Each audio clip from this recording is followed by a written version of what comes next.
एक आदमी ने एक बहुत ही खूबसूरत लड़की से शादी की। शादी के बाद दोनों की ज़िंदगी बहुत प्यार से गुजर रही थी। वह उसे बहुत चाहता था और उसकी खूबसूरती की हमेशा तारीफ़ किया करता था। लेकिन कुछ महीनों के बाद लड़की चर्म रोग से ग्रसित हो गई और धीरे धीरे उसकी खूबसूरती जाने लगी। को इस तरह देख उसके मन में डर समाने लगा कि यदि वह बदसूरत हो गई तो उसका पति उससे नफरत करने लगेगा और वह उसकी नफरत बर्दाश्त नहीं कर पाएगी। इस बीच एक दिन पति को किसी काम से शहर से बाहर जाना पड़ा। काम खत्म कर जब वह घर वापस लौट रहा था उसका एक्सीडेंट हो गया। एक्सीडेंट में उसने अपनी दोनों आंखें खो दी। लेकिन इसके बावजूद भी उन दोनों की ज़िंदगी सामान्य तरीके से आगे बढ़ती रही।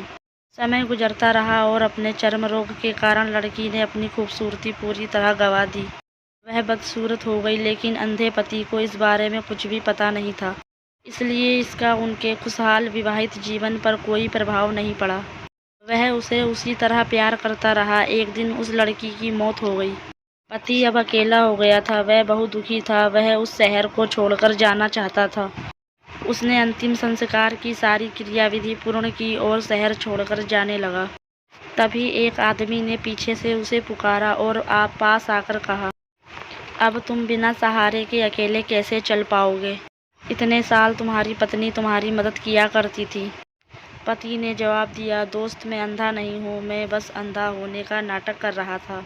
क्योंकि यदि मेरी पत्नी को पता चल जाता कि मैं उसकी बदसूरती देख सकता हूँ तो यह उसे उसके रोग से ज़्यादा दर्द देता। इसलिए मैंने इतने साल अंधे होने का दिखावा किया। वह बहुत अच्छी पत्नी थी, मैं बस उसे खुश रखना चाहता था। फ्रेंड, अगर आपको ये स्टोरी पसंद आई हो तो प्लीज़ चैनल को लाइक और सब्सक्राइब ज़रूर करें। धन्यवाद।